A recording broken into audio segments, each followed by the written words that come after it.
ഒറ്റപ്പെടുന്നവർക്കും നിരാലംബർക്കും തണലാവുകയാണ് കോഴിക്കോടിന്റെ ഒപ്പമുണ്ട് എപ്പോഴും എന്ന പദ്ധതി. കോഴിക്കോട് ജില്ലാ ലീഗൽ സർവീസസ് സൊസൈറ്റിയുടെ കീഴിലാണ് പദ്ധതിയുടെ പ്രവർത്തനം.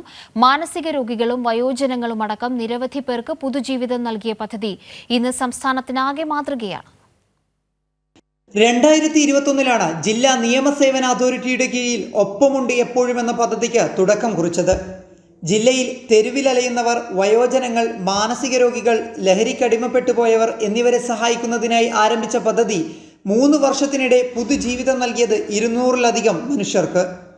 കോഴിക്കോട് കല്ലുത്താൻ കടവിലെ ഗുഹയ്ക്കുള്ളിൽ ഒറ്റപ്പെട്ട് താമസിച്ചിരുന്ന മാനസിക രോഗിയായ കുമാറിനെ രക്ഷപ്പെടുത്തിയതിന് പിന്നാലെയാണ് സൗജന്യ നിയമസേവനത്തിന് പുറമെ ആതുര സേവന വഴിയിലേക്ക് ഈ സംഘം ഇറങ്ങിയത്.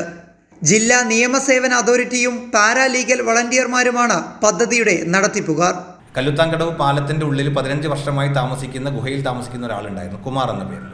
അതൊരു ചാനൽ ആ വാർത്ത പുറത്തുവിട്ടപ്പോൾ അതുമായി ബന്ധപ്പെട്ടുകൊണ്ട് ഞാൻ ഉൾപ്പെടെയുള്ള ആളുകൾ ആംബുലൻസും പോലീസും എല്ലാ സജ്ജീകരണവുമായി പോവുകയും ഈ കുമാറിനെ പിക്ക് ചെയ്തിട്ട് കൊണ്ടുവന്നിട്ട് നമ്മൾ കോഴിക്കോട് ബീച്ച് ഹോസ്പിറ്റലിൽ കൊണ്ടുപോയി, ഡിസ്ട്രിക്ട് ഹോസ്പിറ്റലിൽ കൊണ്ടുവരുന്നുണ്ട്. ഗവൺമെൻറ് ഹോസ്പിറ്റലിൽ കൊണ്ടുവന്നു, ചെക്കപ്പ് നടത്തി. അപ്പോൾ സൈക്കാട്രിക് ഇൻ്റർവെൻഷൻ വേണമെന്ന് പറഞ്ഞു.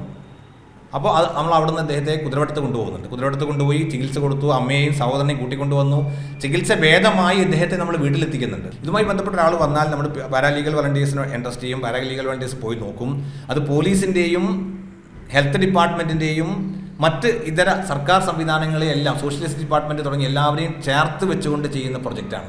വേറിട്ട പദ്ധതി ആവിഷ്കരിച്ച കോഴിക്കോട് നിയമസേവന സംഘത്തിന് ഇതിനകം നിരവധി പുരസ്കാരങ്ങൾ തേടിയെത്തിയിട്ടുണ്ട്. ഒപ്പമുണ്ട് എപ്പോഴും പദ്ധതിയെ മറ്റ് ജില്ലകളും ഏറ്റെടുക്കുകയും ചെയ്തു. ഇപ്പോൾ കോഴിക്കോട് ജില്ലാ നിയമസേവന അതോറിറ്റി കോഴിക്കോട് ജില്ലയിലാണ് ഇത് ചെയ്തുകൊണ്ടിരിക്കുന്നത്. ഇത് ചെയ്ത് മുന്നോട്ട് പോയി നാഷണൽ ലീഗൽ സർവീസസ് അതോറിറ്റി ഉണ്ട് ഡൽഹിയിൽ. അതിൻ്റെ തലപ്പത്തിരിക്കുന്നത് നമ്മുടെ പാറ്റേൺ ചീഫായിട്ടിരിക്കുന്ന ചീഫ് ജസ്റ്റിസ് ഓഫ് ഇന്ത്യയാണ്. അതിൻ്റെ executive chairman second senior most supreme കോടതി ജഡ്ജിയാണ്. സംസ്ഥാനത്ത് നമുക്ക് ഇതുപോലെ എല്ലാ ഹൈക്കോടതിയുമായി ചേർന്നുകൊണ്ട് കെൽസയുണ്ട്. അപ്പോൾ ഈ നാഷണൽ ലീഗൽ സർവീസ് അതോറിറ്റി റിപ്പോർട്ടിലൊക്കെ നമ്മുടെ ഈ പ്രവർത്തനത്തെ പ്രത്യേകം എടുത്ത് പറഞ്ഞുകൊണ്ട് പുറത്തു വന്നിരുന്നു. ഇതിനെ തുടർന്നുകൊണ്ട് ഇപ്പോൾ എറണാകുളത്ത് അവർ തുടങ്ങിയിട്ടുണ്ട്, വയനാട് ജില്ലയിൽ തുടങ്ങിയിട്ടുണ്ട്. ഇത് എനിക്ക് തോന്നുന്നു എല്ലാ സ്ഥലത്തും ഉണ്ടാവേണ്ട ഒരു പദ്ധതി ഞാൻ പലപ്പോഴും അനുഭവത്തിൽ തോന്നിയിട്ടുണ്ട്. ഏത് നേട്ടങ്ങൾക്കും പുരസ്കാരങ്ങൾക്കും അപ്പുറം മാനസിക രോഗി എന്ന കാരണത്താൽ മാറ്റി നിർത്തപ്പെട്ടവർ നയിക്കുന്ന പുതിയ ജീവിതം കാണുമ്പോഴാണ് ഈ സേവനത്തിന് പിന്നിൽ പ്രവർത്തിച്ചവരുടെ മനസ്സ് നിറയുന്നത്. ക്യാമറ പേഴ്സൺ നിബിൻ രാജിനൊപ്പം റമീസ് മുഹമ്മദ്, കൈരളി ന്യൂസ്, കോഴിക്കോട്.